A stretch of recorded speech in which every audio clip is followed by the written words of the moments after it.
ఈరోజు రాష్ట్రంలో దాదాపు పెద్ద పండుగ అని చెప్పొచ్చు. ఎందుకంటే ఈరోజు నారా చంద్రబాబు నాయుడు గారు గత ఎన్నికల్లో కనుక ఆయన హామీ ఇచ్చిన విధంగా పెన్షన్లో పెంపు అనేది జరిగింది. అదే వితంతువులు కానీ వృద్ధులు కానీ వీళ్ళందరూ కలిపి 3,000 నుంచి 4,000 రూపాయలు చేశారు. అదేవిధంగా ఎక్కువ అంటే బెడ్ నుంచి 11 15,000 చేశారు. ఏదో కొద్ది మేర ఇదిగా ఉన్న వాళ్ళకి 6,000 నుంచి 10,000 దాకా చేశారు. దీన్ని ఏ విధంగా చూస్తారు? ఈ రోజు అయితే ఆంధ్ర రాష్ట్రం పండుగ వాతావరణం నెలకొందండి. ఎవరు ఊహించాల.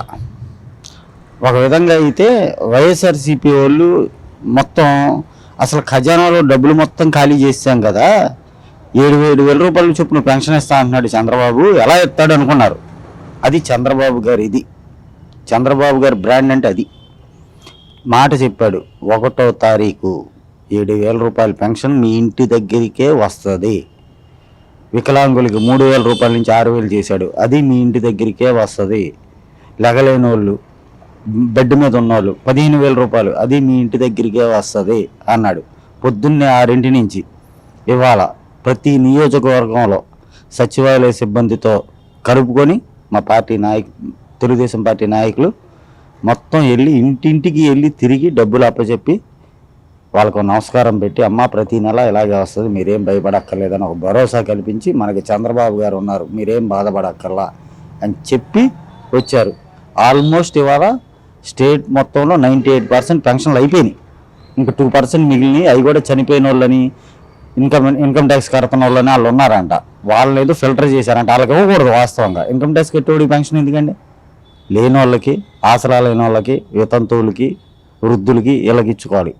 అలాగే ఇచ్చాడు చంద్రబాబు గారు 98%. ఒకవేళ కనుక వైసీపీ గవర్నమెంట్లో అర్హులు కాని వాళ్ళని, తెలుగుదేశం వాళ్ళని తీసేస్తే అది నెక్స్ట్ మంత్ నుంచి వాళ్ళని కూడా చూసుకొని, వాళ్ళు కూడా అప్లికేషన్లన్నీ పరిశీలించి వాళ్ళ అర్హులైతే మాత్రం ఇంకా పెంచుతారు పెన్షన్లు. ఎందులో అనుమానమే లేదు. అదేవిధంగా అంటే మనం చూస్తుంటే ప్రస్తుతానికి జగన్మోహన్ రెడ్డి కొన్ని లక్షల కోట్ల రూపాయలు అప్పు చేసి అక్కడి నుంచి వెళ్ళిపోయాడు. ఇప్పుడు వాటికి వడ్డీలు కట్టలేని పరిస్థితి ఉంది. చంద్రబాబు నాయుడు గారు అనేక హామీలు ఇచ్చారు. అది ఆయన ఏ విధంగా తీరుస్తారని చెప్పేసి అనుకుంటున్నాను. చంద్రబాబు గారు రాష్ట్రాన్ని అభివృద్ధి చేస్తారు, తద్వారా సంపద సృష్టిస్తారు, తద్వారా సంక్షేమ పథకాలు చేస్తాడు. అది ఆయన తీరి. మొన్న గత ప్రభుత్వం, జగన్ రెడ్డి ప్రభుత్వం 5 సంవత్సరాలు చేసింది ఏంటంటే అభివృద్ధి లేదు, సంపద సృష్టిస్తాం లేదు, ఉన్న సంపదను దోచుకోవడం, ఇక ఏం లేదు. దారి దోపిడీ దొంగల్లా తయారయ్యి 5 సంవత్సరాలు. దొరికింది దొరికినట్టు ఒక్కొక్కడు అచ్చోసిన ఆంబోతులు, ఇసుక నొదల్లా, మట్టి నొదల్లా, మైనింగ్ నొదలలేదు. అసలు రోడ్లు తవ్వేసేసి కంకర కూడా అమ్ముకున్నారంట. దౌర్భాగ్యపు నా కొడుకులే ఇల్లు, అంత దౌర్భాగ్యపు నా కొడుకులు ఇల్లు. మొత్తం రాష్ట్రాన్ని సర్వనాశనం చేసి మొత్తం అప్పుల పాలు చేసేసాడు. ఏంటంటే బటన్ నొక్కుతున్నా వీడి అమ్మ మూడిదా డబ్బులు బటన్ నొక్కుతానికి. బటన్ నొక్కే డబ్బులు ఎక్కడి నుంచి తెస్తున్నాడు? అప్పులు చేసి నువ్వు తీసుకొచ్చేదానికి నువ్వెందుకు ముఖ్యమంత్రిగా రోడ్డు విడిసి ఒక పారిశుద్ధ కార్మికురాలను తీసుకొచ్చి ఆ కుర్చీలో కూర్చోబెట్టి కలెక్టర్ని పక్కన నుంచోబెడితే ల్యాప్టాప్లు ఇది నొక్కమ్మంటే నొక్కిద్ది. నువ్వు పెద్ద బోటుగాడు కావాలండి. అప్పులు తీసుకొచ్చి ఏదో పంచుతున్నానంటాం. 100 రూపాయలు అప్పు తెస్తే 10 రూపాయలు వంతు 90 రూపాయలు లెక్క పత్తా లేదు. ఆ లెక్కలు ఎంతవరకు తెలియదు. ఏంటి రాష్ట్రాన్ని సర్వనాశనం చేస్తాడండి. మొత్తం తెస్తాడు చంద్రబాబు గారు. చంద్రబాబు గారు కుర్చీ ఎక్కాడంటే ఇక రాష్ట్రం డెవలప్మెంట్లో పరుగులు తెస్తుంది. ఆయన్ని నమ్మి పెట్టుబడి పెట్టేవాళ్ళు వస్తారు, కంపెనీలు వస్తాయి, తద్వారా డెవలప్మెంట్ అయ్యిద్ది, ఉద్యోగాలు వస్తాయి. ప్రైవేట్ వాళ్ళు వచ్చి దాంట్లో కొద్దిగా పార్ట్నర్లు అవుతారు. చాలా రకాలు ఉంటాయి ఆయన ఆలోచనకి ఏం తిరుగు ఉండదు. పోలవరం ఆగదు, అమరావతి ఆగదు, ఏ పెన్షన్లు ఆగవు.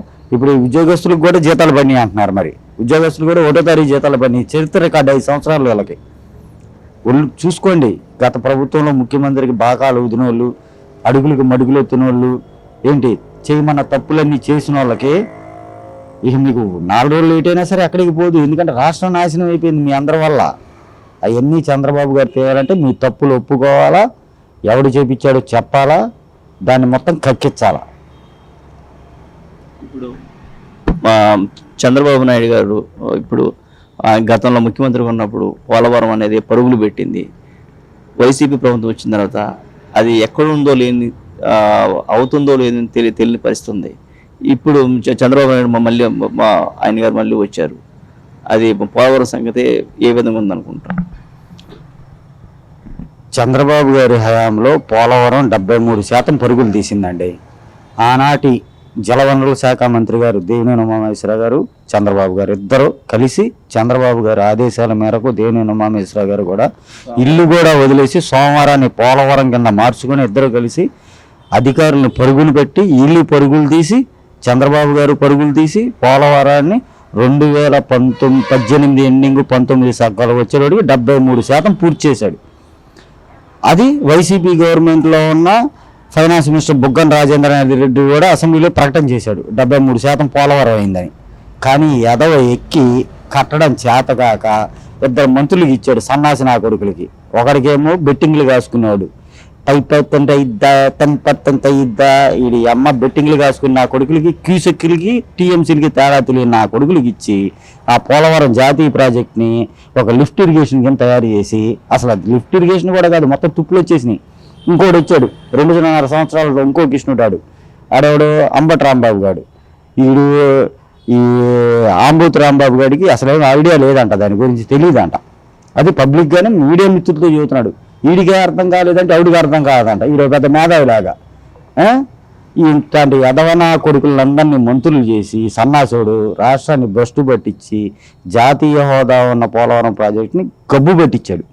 ఇప్పుడు చంద్రబాబు గారు వచ్చారు, 73% కాదు మొత్తం 100% పూర్తి చేపించి చూపిస్తాడు. ఆ కెపాసిటీ ఉంది ఆయనకి, అంత సమర్థుడు, అంత నిష్ణుడు ఆయన, అందులో డౌటే లేదు.